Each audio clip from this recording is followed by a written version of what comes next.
Hello, wonderful universe. It's Jennifer here at Eureka Astrology and Healing, and today I'm going to be talking about some of the medicinal uses and preparations of violet, Viola swarara or Viola odorata.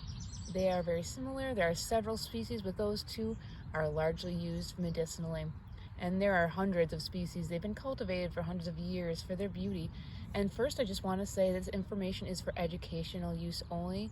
It is not used to treat, diagnose, cure, or prescribe, and is not intended to be used that way. If you need medical attention, please seek a medical professional. And this information has not been approved of by the FDA. And as always, go out and research more. These are just some of the traditional uses and information that's been passed down from generation to generation throughout the years. So as you can see, this is just one or two plants here. I have many patches, but I tried to zoom in because I have a big patch of another variety that I'll show at the end that I don't really use medicinally, but rose is very prevalent here. So first, look at how beautiful it is. Those beautiful violet flowers. Now, it does come in white flowers and variegated flowers with purple and white, and those all can be used. And they're just so versatile. The flowers can be made into jellies, you can candy them, you can eat them fresh. Again, though, knowing proper harvesting tips. So if you do not know how to properly ID or harvest things, please do not attempt to do this. And they're just really tasty, and this is their spring flower. They're almost already done, and it won't affect the plant's reproduction because at the end of the year, there's actually a little hidden flower that comes out underneath that looks like a star that throws many seeds. So go ahead and pick those violets, and you'll find that the ants really love them too. So then you can see the leaves and how shiny they are. They're cool and soft, and that gives you a hint as their use. They're moist and cooling. So many people will use their leaves once they're dry as a tea for respiratory dry cough, mucusy congestion, hot sinus infections. It works so well. It also works really great as a poultice applied to something that's very hot skin.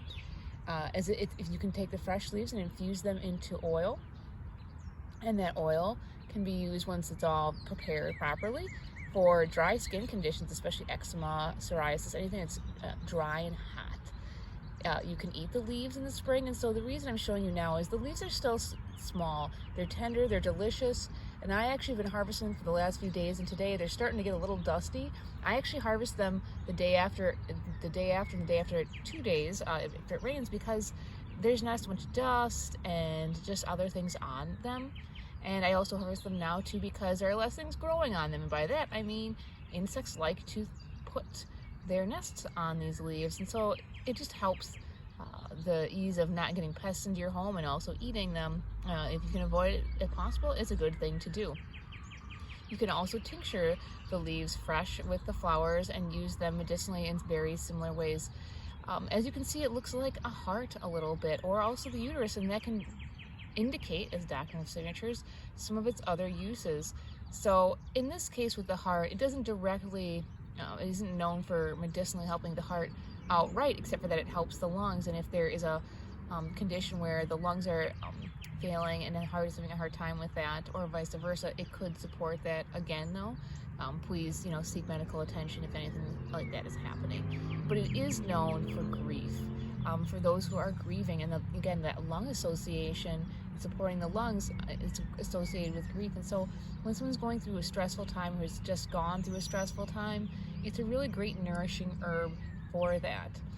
It's a little bit bitter, so it can help with digestion mildly, especially, like I said, you can make those fresh leaves into a salad if they're clean, and it's absolutely delicious. They're bland, but again, in a few weeks they're gonna get big, they're gonna be tough, they're gonna get gamey, and there's gonna be a lot of animals kind of picking at it. Oh, another preparation I forgot to recommend too, which I love doing with the violet leaves, and you can do this with the flowers as well. What I'm going to show you is the flowers, is making an herbal infused vinegar. So I'm going to hold this up here for you. I made this a couple of days ago. I'm going to let it sit. You can see that beautiful violet color, and it's so great using it in salad dressings. You can use it medicinally as well, especially if you put those leaves in. The leaves have salicylates in them, and so it's a great way to extract them for pain relief. Also, it's nutrients. I use apple cider vinegar, not white distilled vinegar.